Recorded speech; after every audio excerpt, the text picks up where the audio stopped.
Well, I've been in the industry for 15 years now. How the love for coffee and passion for coffee started was when I was back in school. I used to cycle past this cafe coffee day. There are different brewing techniques when it comes to coffee, right? So, a milk based coffee or a black coffee. I was brought up on South Indian filter coffee, right? Hmm. So milk-based coffee is nostalgia and then is habit for me. So, last year you were the judge for the AeroPress Championship, right? So we organized the AeroPress Championship in India. Okay. We've been doing it for 7 years now. Oh. And we became the world's biggest AeroPress Championship 3 years ago. And always there are three judges.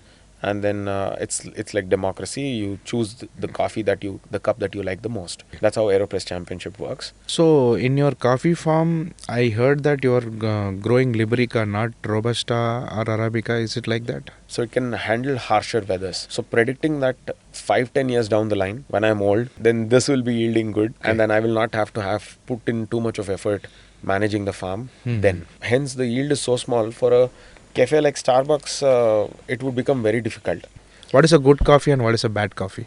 A coffee that you like is good coffee. Who am I to say that this is bad or that is good? Whatever you like is good coffee. So 2025 in Milan, you were competing for the World Championship, Yeah. right? I was really disappointed that I stood 15th in the place. Hello all, welcome to yet another exciting episode of the Pro Foodpreneur podcast, in which we interview India's greatest food entrepreneurs. So there is a, what do we say, there is a economical way of looking at things. Like a country like India might want to encourage the local produce. Maybe Yeah. for that reason they put Yes. duties on Correct. the imports. Yeah. But when we see from the creative side, like people like you, passionate baristas, Yeah. you would like to, explore those, different origin coffees, right? Yeah. So do you guys go to government and tell this and try to explain? Do you take all these steps, or is it like you are just living with whatever is possible? It is very difficult to get the rules to change. Simple reason. But do you have being- forums to talk this? we do have forums to voice this out. I mean, coffee board today is it has changed in the last 8 years to now. It has changed. Like I can walk into the coffee board and then get an appointment with the secretary, get an appointment with the director, and then have a conversation with him, write a mail to him directly. They're quite open and then they're quite reciprocative today, which was not the case before. But however, it would be it is something that would not happen. Reason being, for this cause, they would not want to jeopardize the whole agricultural system in the country. Right? Today, the import duties are high to protect the Indian farmers. I, however, am not. I'm more of a capitalistic guy. I would say we should allow, but not completely remove the taxes, import duties, probably bring it down to 50%, which will only push our Indian farmers to process better, grow better. Oh, yeah. But also at the same time, by reducing taxes, there should also be education that is given to the Indian farmers to be growing better. Today, the focus is all about increasing yield in a farm, not increasing quality in a farm. Right? So if that changes, then we will for sure be able to compete with any origin there is in the world. We can compete with Colombia. We are no less in terms of the coffee we have, in terms of the knowledge we have, or the capability rather, I would say. Knowledge is something we can gain in terms of the capabilities we have. So I would love for the Indian government to reduce the taxes on import and then spend that extra taxes that we get out of these imports into educating the coffee farmers. Set up more stronger research institutes. We have one, which is really good. But there is so much more to do. Yeah. And that way we could take on the world very easily in terms of quality. Yeah. So for you to compete in the world stage as a barista, you need to, go through all these dynamics. You have to, Yes. irrespective of all these things, you have to still find a way to Yeah.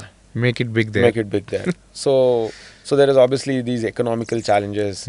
There is monetary challenges, and there is sourcing challenge itself. See, for me, if I had to import this coffee into India, the coffee is already $250 a kg.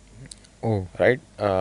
So close to 25,000 rupees a which kilo. is more than 10 times of what we usually get here. Yeah, even more sometimes. So 25,000 rupees a kg of coffee. If I had to import it to India, the coffee would end up costing me around 55, 60,000 rupees, Oh. including shipping and everything, like Mm-hmm. 1 kilo, right? Mm-hmm. So I brought it to Dubai Oh. to a friend's place, and then I flew to Dubai, put it in my bag, and then brought it back, Mm. right? Reason is because I wanted to save taxes. Yeah. Otherwise, I already spent about 4 lakh rupees on coffee. Mm. So it would have costed me 8 lakh rupees if I had gone Mm. through the formal channels. So these challenges exist. So I went to Dubai, brought it back Mm. a day or 2 days before I had to leave to the World Championship. Oh my God. So I had 3 days of sleepless nights, come back, and then again fly like a late night Oh. black eye flight to Italy. So these challenges wouldn't have existed. These challenges are not there for so many other baristas in other countries. Mm-hmm. It's okay. Things are changing. It'll get better and better and better as we go, and hopefully we will start winning more and more competitions on the world stage. Sure. Yeah. How much square feet of space is needed to set up a well-run cafe? So it really depends on the concept that you're thinking of. If you were to do a kiosk, you can execute a very nice coffee shop in about 150 to 200 square feet. Okay. Like best tasting coffee, best tasting pour overs, coffee mocktails, and everything. Even you can accommodate small ovens, small sandwich maker, and everything in 150 to 200 square feet. If it's a grab and go place, but if it's a sit down place, I would say 2,000 to 2,500 square feet. The reason why I say this is because in India, coffee shops cannot operate purely on coffee. Because of the consumer preference? Because of the consumer preference. People here go to coffee shops even today not to consume coffee but to hang out, right? So it's a social place for us even today. Even if I'm a coffee enthusiast or whatever, that number is very, very small, where I just specifically go to a place saying, hey, coffee is great, let me drink coffee and leave from there. So because of which every coffee shop here also needs to have a good kitchen that can put out decent amount of food, good quality food. Hence is the reason why I say you need to have about 2,000 to 2,000 square feet. So you have a very nice functional bar, coffee bar. Then you have good amount of seating, and then you have a good space for a kitchen. Yeah. Got it. And how much investment do you think it will take in tier 1 cities? In tier 1 cities, I would say well, looking at the competition that is there in the tier 1 cities, nothing less than 50 lakhs can work today. Okay. Like a 2,000 square feet coffee shop, you cannot spend less than 50 lakhs and then have a good cafe. Because yes, you need to have decent interiors, if not for exorbitant fancy interiors. Then the equipment that you would need to compete with the quality that is already in the cities will cost you a decent sum. So 50 to 80 lakhs is where you minimum need to have as an investment for a sit down coffee shop. 50 to 80 lakhs. 50 to 80 lakhs minimum. Minimum. Obviously interiors can go on and on, right? Like you can buy a chandelier for 1 crore. But basic is what I'm talking about. Yeah. So now, like you said, because it's an experience oriented place, cafes. So we have coffee bar, we have food and everything. Yeah. Now on top, and in coffee we have, the manual brews, the milk based coffees and everything. Yeah. On top of all this, now the recent trending of matcha, how do you see that in cafes? I think that peak is gone now. We had a peak where everyone just wanted to come drink matcha. Even the coffee people said, hey, at least I'll try matcha once a day, sort of. That's slowly died down. Now you don't see people talking so much, raving about matcha. Yes, they are drinking, and I think it will never go away. Matcha will not get eliminated from the industry because people have also realized the health benefits of it. So the guys who really are drinking it for the health benefits will continue to drink. But that hype will go is gone now. Even the numbers at our coffee shops and friends that I know, I've seen that they're not as much as it was during the Before. peak of before of it. Mm. So it'll reduce even further Even further. as we go, and eventually it'll stabilize, and then it'll still exist. It'll not go away at all, for sure. As a coffee lover, do you like matcha? I don't enjoy it. To be honest, because the raw matcha taste itself, I've never gone to acquire it. I mean, a lot of people say this about beer, say this about black coffee and everything, right? But matcha I've had multiple times, and I've never gotten to like it. But at the same time, I don't discourage people from doing it, serving it at their specialty coffee shops. I know a lot of specialty coffee people and owners say, "Oh no, what is this matcha? It's our enemy. It's coffee's enemy." No ways. No other beverage can be coffee's enemy, right? Nobody would replace drinking coffee with matcha, because they give different benefits. Yeah. They taste completely different. It is not a replacement for coffee in any way. It all Yeah. will continue to Yeah, exist. they will coexist, and coffee will always be there. It is okay if you're serving matcha. In with that logic, you should not, a specialty coffee shop should not serve kombucha. It should not serve mocktails. It should not serve milkshakes. With that logic, so Correct. I'm not that kind of a coffee professional that says, "Oh, don't demonize matcha," because you're also running a business. For most of them, you will have to have matcha today. Yeah. So, South Indian filter coffee and specialty coffee, when it comes to milk-based coffees, Yeah. which one you like a lot? Culturally, South Indian filter coffee, Indian. and professionally, you are a Yeah. specialty coffee professional now. Yeah. So, which one you like most? No, the South Indian filter coffee can also be a specialty coffee. Okay. Like, I think the only specialty South Indian filter coffee in India exists in Chennai. It's called Dwara, Oh. the name of the brand. Oh. It's called Dwara. I don't know of any. I might be wrong. I mean, let us know in the comments if you know of any. But nonetheless, Dwara is the only brand I know. So what is specialty coffee is, it could be any form of coffee. It could be served as South Indian filter, or it could be served as Turkish coffee. It could be served as AeroPress or a cappuccino latte or espresso.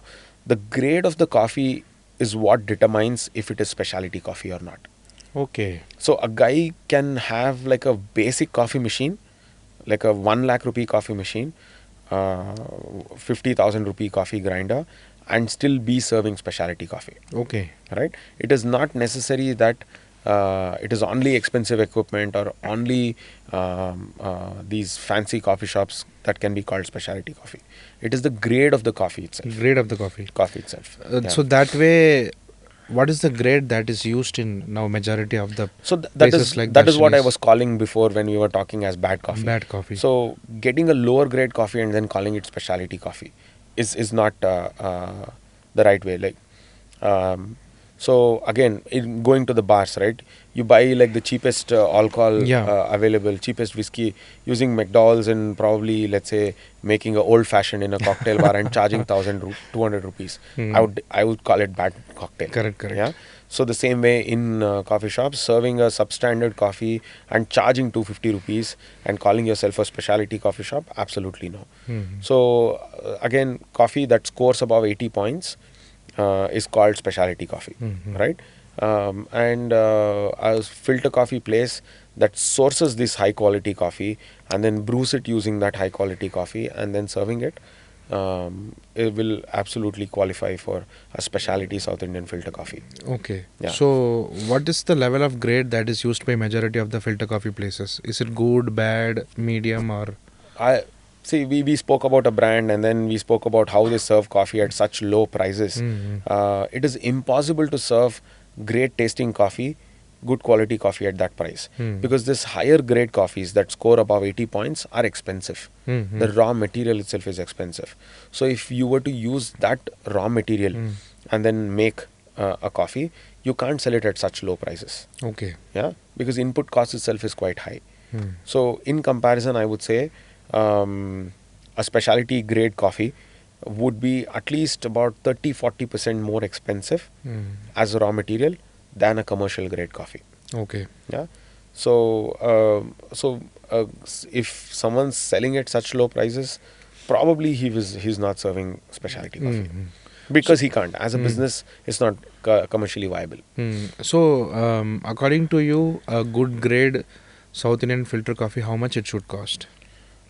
Like today, anywhere between 800 to 1,000 rupees a kilo. Okay. A good quality South Indian filter is, this is how much a pure South Indian filter, because you also get chicory mix and all of that. But mostly I see people prefer chicory. Yeah, that again is become a habit or a preference. Chicory does not add any flavor to coffee. Okay. It makes it thicker. Okay. It makes it darker. So people, when they see that coffee, they think that it is more bolder, more flavorful. Yeah. If I were to blind eye someone and brew two coffees, the exact same coffee, one I add 20-30% of chicory, and in one I don't add any chicory. I make them taste both. Because as soon as I see it, the one which is pure will look light brown in color. So immediately I start telling myself subconsciously, this is going to be light, this is going to be less flavorful, less intense. But it might not be the case. So you can make phenomenally good tasting South Indian filter with pure coffee without adding any chicory. Oh. Yeah. So 100% Arabica, can we use it for filter coffee? Absolutely. But when we go to cafes, even they are not suggesting. Because like South Indian filter coffee drinkers need strength. Strength, okay. Right? They need a bold cup of coffee. That is what they're used to. It needs to have a very long aftertaste. Since they're used to that, and today most of the people who are consuming filter coffee are either boomers or millennials, right? So, and they've been used to drinking very bold coffee. So, like for example, since I was a kid, my dad used to take me to a certain place. He used to coffee. They didn't give me coffee at home. I mean, we don't give it to kids, right? So mom always used to yell at us if I were to drink coffee. So dad used to take me to a restaurant and then say, "Son, this is the best coffee in India." Oh. So my brain was trained to taste that coffee and then say, "This is the best coffee." Oh. Correct? So if I was shown this color since I was a kid, and I was told, Suhas, this is orange. Today, if you ask me what color is this, I'll tell this is orange. I will not say it's black. Yeah. So that is how our brains are trained since when we are kids. So it is very hard to change a 60, 70-year-old's perception about good coffee. So he would say anything that sticks to my throat, has a long aftertaste, is good coffee, which is a little bitter. He defines this as good coffee, right? So as soon as I serve to him a 100% Arabica filter coffee, which is flavorful, has so many nuances to it, he would say, this is bad coffee. This is like floral tea or something like this. So that is where the challenge lies. That's why I also said the coffee that you like is the best coffee. Right? It's so subjective. Sometimes irrespective of the grade quality also. Yes. It is because you like it. Yeah, because you like it. But definitely charging unreasonable prices for a lower grade coffee, It's not acceptable. Is not acceptable, according to me. Yeah.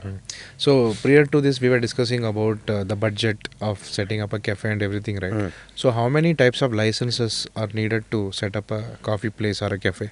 See, to be honest, there are about 22 different licenses that you need. Oh. And then I don't know any coffee shop that has all the 22 different licenses, and neither do I, to be honest. I'm finding out. Like, the only way in this country to find out what license, unfortunately, is when an officer comes and finds you. Right? Then you're like, oh, was this, like, you Google, you use Perplexity, you use ChatGPT. They don't know, because they are basically reading all of the sources online and then giving you the info, right? The source it doesn't itself, exist. Yeah. The source doesn't exist. You don't know what licenses you need. So it's and all of these, so many of these licenses are in such gray areas, unfortunately. But it is what it is. We'll have to live with this. But 22 licenses is what you require, to be honest, to run a F&B establishment in the country. If you're serving food and coffee, you'll need 22. So according to you, in India, who actually revolutionized the specialty coffee revolution? I mean, see, I think the cafe culture, we owe it to Cafe Coffee Day for bringing in that culture in India. If not for them, the cafe culture would have never come. Right? And because even if you see today, the top guys in most of the QSRs in India are all ex-Cafe Coffee Day guys. Right? And then also a lot of business owners, a lot of managers in all of the leading brands are from ex-CCD. So we owe it to them to bring in the cafe culture. And then to bring in the specialty coffee culture, we owe it to Blue Tokai. Because they came in with their immense marketing spend, immense investments and education. They taught the country what specialty coffee is, and then they started that culture. Okay. So we owe it to them to have made this revolution. A lot of other very good businesses were built because of Blue Tokai, to be very honest. Oh. Yeah, because they did the education, which is the most difficult part. They changed the drinking habits of the country, and then banking on that, rest of the other brands came in, and then they said, okay, the people are educated, now I can sell coffee, specialty coffee, and then they did that. I mean, one of the reasons I also thought of moving back to the country was because of all the noise Blue Tokai was making in the country, because of which so many other concepts started popping up. Hence is why I said, okay, I can go there and I can build this in back home. Then where does Third Wave stands in this whole picture? See, Third Wave also, I've known them from when they are one single outlet. I used to go to their outlet. The owners and me, we used to sit down and then talk about specialty coffee. We sometimes when we meet, even now, we think about those days as to how we were all like a single outlet place, trying to talk to every customer and speak about specialty coffee and everything.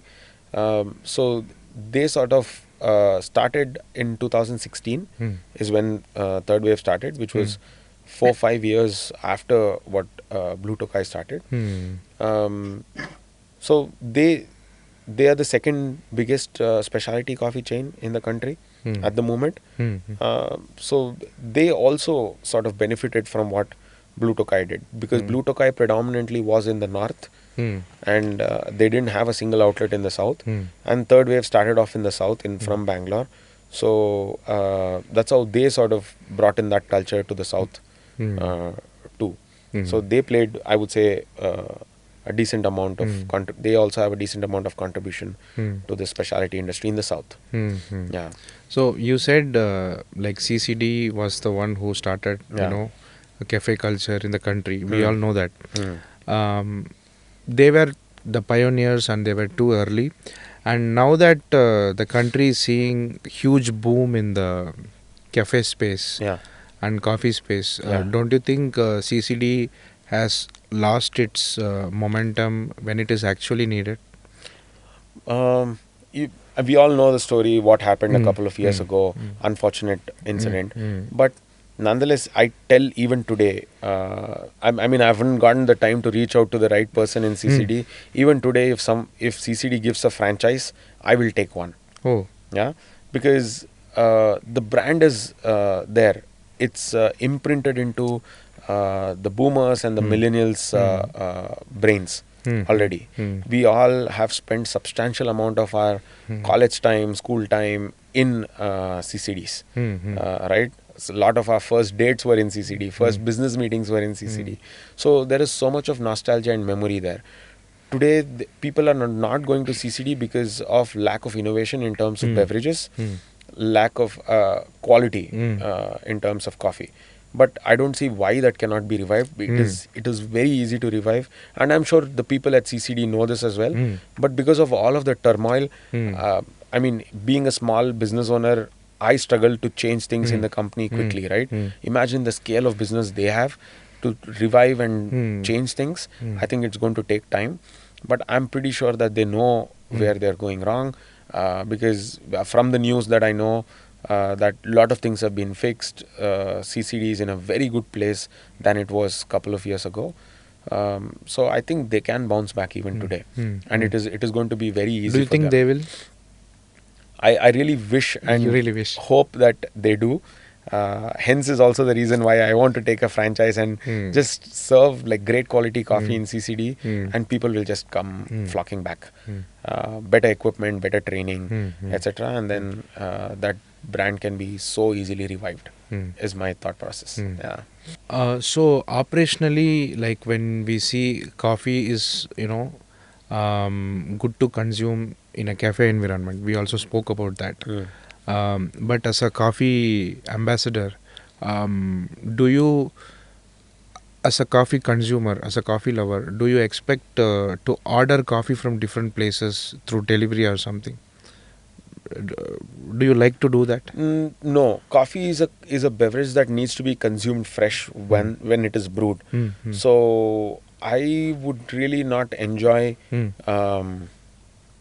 ordering a coffee, it getting delivered to my home or office and drinking it, because I strongly believe that coffee needs to be freshly brewed and consumed. If not, other than cold brewed coffees, everything else needs to be made fresh. So cold brews can still be ordered online. Yes, cold brew can still be ordered online and then consumed, no problem, because it travels well, and then it can be chilled even when you're transporting it. You could put it in a thermos, put it in an ice box or something like this, and then ship it at low costs. So cold brew is okay, but otherwise any other coffee needs to be consumed fresh, even cold coffee. I mean, you might say, what's wrong with cold coffee? It can travel, right? Like, no, if the ice melts, the beverage becomes watery, and it is not as intended as you would want to have it. So I mean that market I didn't see grow that much.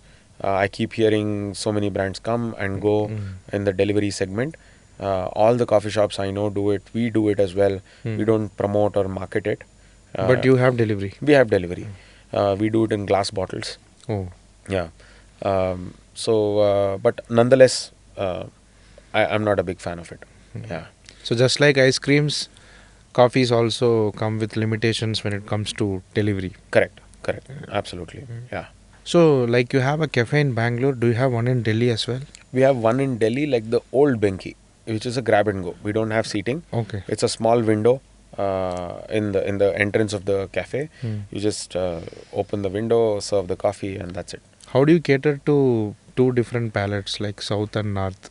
So there we have a much milder coffee, more milkier. The north, I've seen that they like their coffees not as bold as South India. And also the north does not have here the kiosk model is very, very popular. You have small shops, then it is a go-to place for so many people. South Indian people love tiny coffee shops. Darshini type coffee shops they love, probably because of the Darshini culture that existed. But in the north, people hate it. They all want to go park either using a valet or a nice parking. They want to go sit inside and then drink their coffee. The grab and go culture is very, very small unless and until they are in markets. So every area has a market in Delhi. If you're in a market, yes, people are walking around inside the market. They've parked the car in, like how we have BDA complex here. They have such markets there. They have parked their car. They're walking inside the market for shopping or whatever. They will grab a coffee, but otherwise they will not drive to a grab and go place, pick up a coffee and leave. That is very small. How is the reception for South Indian filter coffee in North India? Now with brands like Rameshwaram, Cafe Amudam and all opening there, it is on the rise. But however, again, it's not a daily driver because at that price point they have chai, which is their daily driver, and chai is very big in the north compared to the south. So it's not made its mark yet, the South Indian filter coffee. Yeah. But do you think there's a scope for growth in the future? Absolutely there is. So do you think now when it comes to baristas, do you think are they really respected well in the country? At the moment, no. As a barista, even today when I go to family gatherings, I struggle to explain to my relatives as to what I do for a living. I say I sell coffee machines. They'll be like, the first thing that comes to their mind is the coffee machines in Darshinis. So, okay, I sell coffee filter. But that's okay, coffee filter. But then they're like, how many coffee filters can you sell is one. And second thing is, I also teach people on making coffee. So they say, what's there What is to there to learn? teach? You put coffee, you put hot water, you boil milk and mix it. That's it. That's coffee, right? Like, what is there to teach in it? So a lot of people don't know that. Even my family did not understand when I was studying, because when I said I'm spending this much money, I'm traveling to this country and then studying coffee, they were like, maybe he's just taking a vacation, burning money, and he's not studying really, because they don't know how much of science is behind that cup of coffee, right? It's going to take time. Hence, the baristas don't get respected, because they are glorified waiters. Not that a waiter's job is any inferior to a chef's job or whatever, but then unfortunately in our society it's not a respected job, right? So baristas are still that. So that's why this generation, or even my generation, were not motivated to become baristas, because they would not get respect in society. Yeah. So it is going to take time to start viewing baristas as being a barista as a respected profession. Same was the case with bartender, but it changed. Today, you say you're a bartender, you're one of the cool guys, right? Being a bartender is a very cool thing. So that is going to happen with baristas as well. It'll happen in time. It's just that for us F&B professionals also to treat them the right way, not as like low level employees, or I mean, no employee should be treated bad, but nonetheless we should treat them as they should be, and then we will see more and more people coming into this. So we have seen a lot of automation when it comes to making coffees, right? Yeah.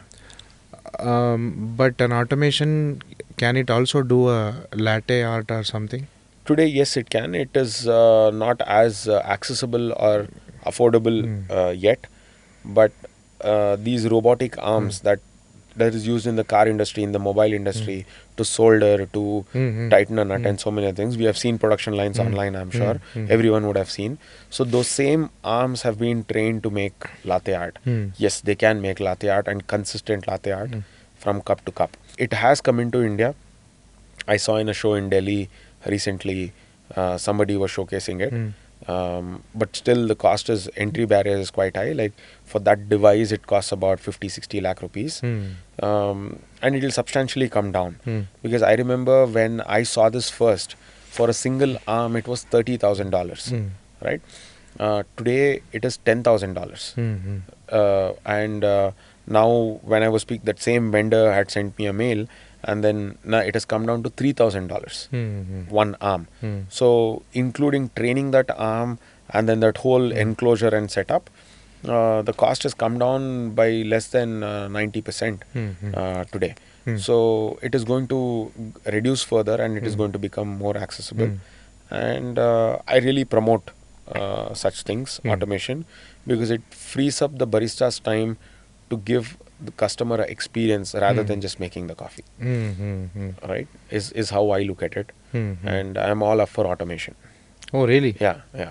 Even though I'm a very hands-on guy, but then in today's day and age, you have to adapt to that, because today what will happen in the future is the customer is going to step out and then consume anything, food or beverage, only for two things, either for convenience or for experience.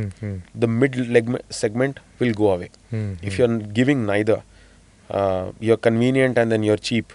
If you're giving that, yes, you are in business, or you're giving a great experience.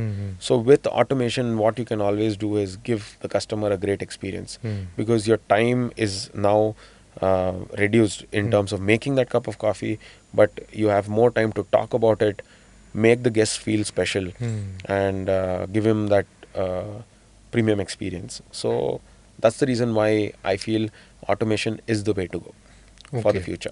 So means an automated machine can make a cappuccino? Today, not yet. It can make a cappuccino. Today, there is no replacement for a human palate. So the machine will just be able to do exactly what you have taught it to do. But coffee is a dynamic product. Same like any food. tomato that comes into your kitchen every day is not the same. Yes. So it is for that human to recognize that the tomato has changed, and then I will cook it a different way. So every day the coffee changes multiple times throughout the day. So it is for the barista to recognize that something has changed and to adjust the machine and the grinder 3 to 6 times in a day. Oh. Yeah? So that a machine cannot do today yet. That way automation is still far. That way automation, like in terms of sensory capability, automation is far. But in terms of executing that cup of coffee, in terms of its look, in terms of the temperature, in terms of the quantity, etc., the automation is there, and it can do it better than humans, right? But for sensory, there is no replacement as yet. Yeah? Because these arms can make coffee out of the same machine that I'm making coffee out of, not like a fully automatic machine. So that exists. It has been implemented in a lot of countries already. If you go to Singapore airport, if you're just transiting also, there is a coffee brand called Ella. Okay. So they use these robots to make coffee. Okay. It's a kiosk about probably 6 by 5 or 6 by 8 sort of a machine. It's like a small shop by itself, and you hit the button, the robot picks up the milk pitcher, picks up a cup, puts it under the coffee machine, tamps, distributes, inserts the portafilter, everything that a human does, and it still makes a art and then gives you the cup. So it is already implemented and exists around the world. Yeah. Okay. You describe yourself as a medieval man, right? The medieval man, it is always choosing the harder path. I wouldn't. When I say that, I mean that when it comes to manufacturing, right? So everybody else in the country was just looking at importing things and then selling. Even other businessmen told me the same thing. Why are you putting in this effort of manufacturing things? And then why not just bring in equipment and sell? There's so much quicker money to be made. But like I said, going back to what I said before, that it is no fun.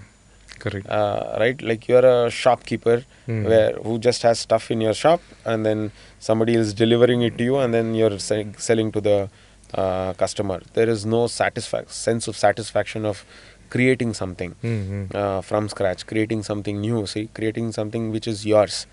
Hence is the reason why I chose to manufacture the simplest of things, which I could have easily imported for a cheaper price from another country and then selling it here. I didn't have to go through the whole R&D process and time and effort and everything. So in that way, yes, I take the harder route in making anything.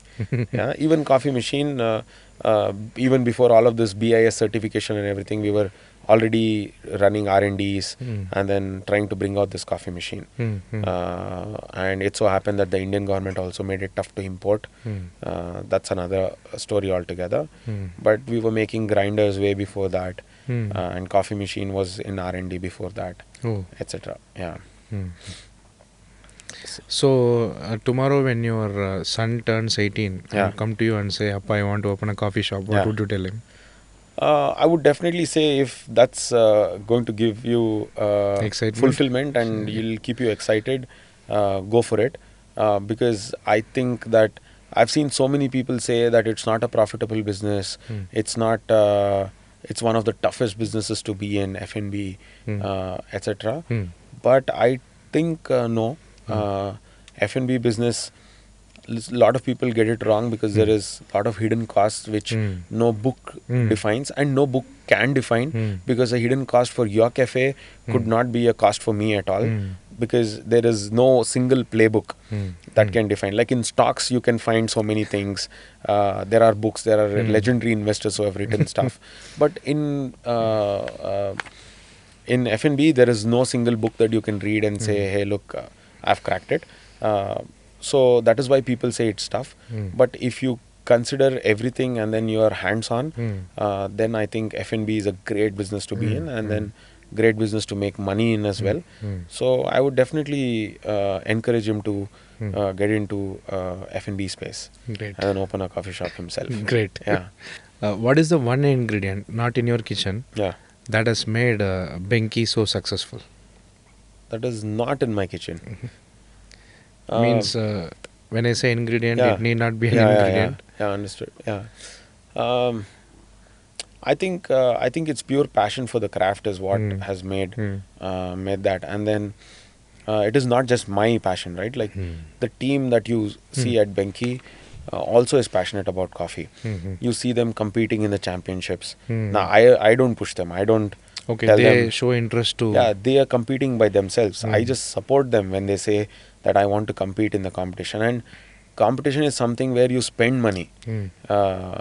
The amount you spend is the amount you get as a prize is a point of 1% of what you What you spend spend. in it. So all the contestants that come to the Barista Championship are purely there because they love that competition. So you see that in the team at Benki, like the logistics guy can make a latte, Hmm.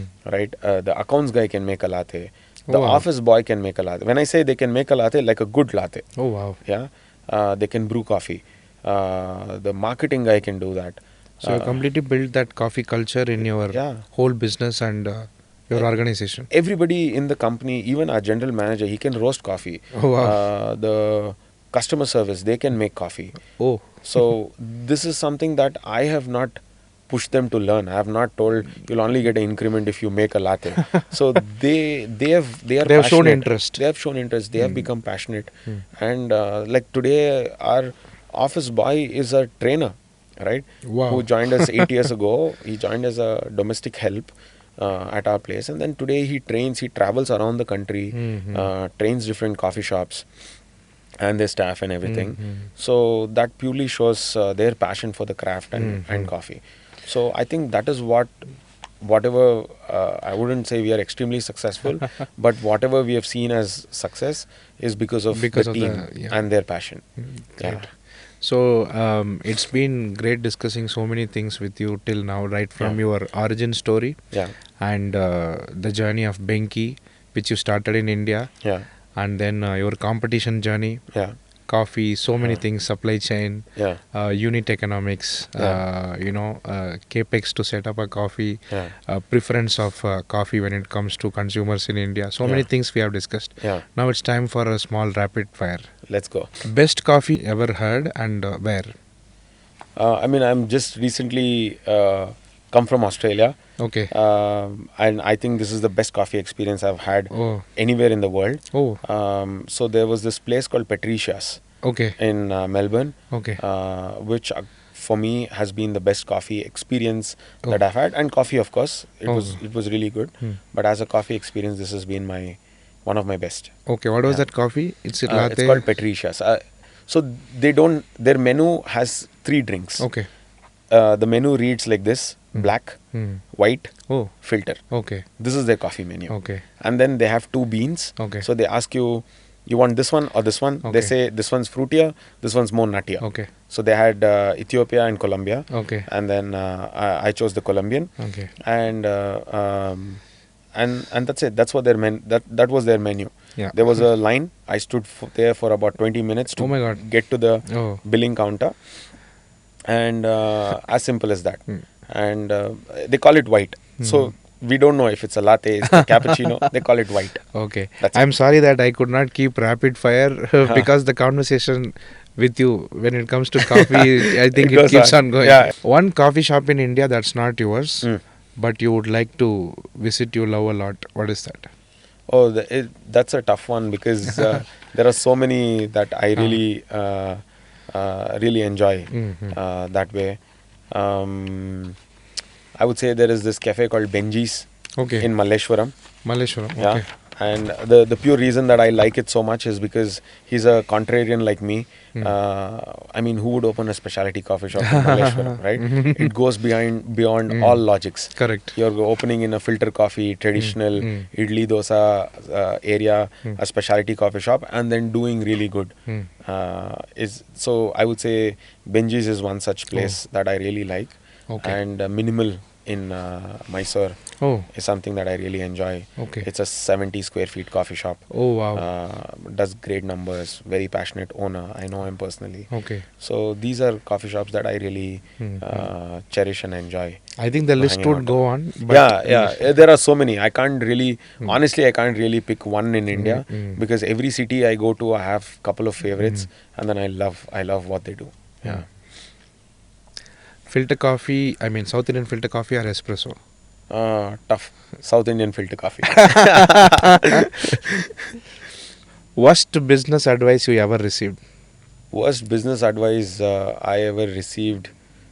So many. So many, but I've increased prices because the customer is willing to pay. Was one of the worst business advices I've gotten because it was a short-lived. It is a short-lived advice, and that can't go on for a long time. You can't cheat people for a very long time. Is one of the worst advices, I would say. One person who changed the complete trajectory of your coffee journey? One person.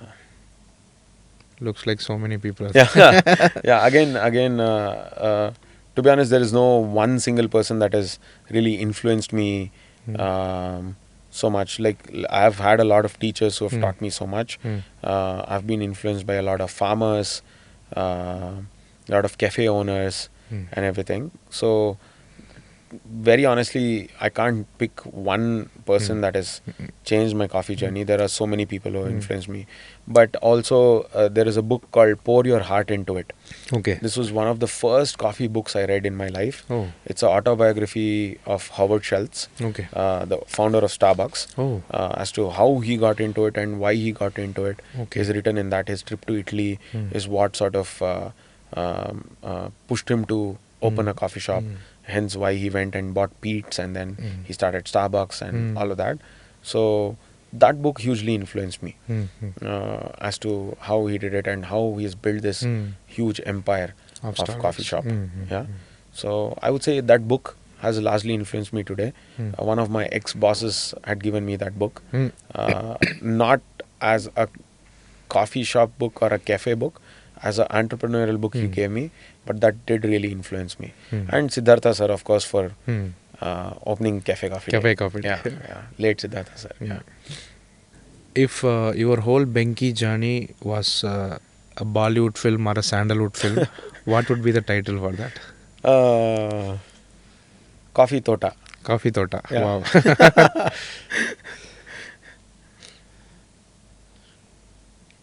A robotic arm versus you in a latte competition art. Yeah. Who will win? I think the robot.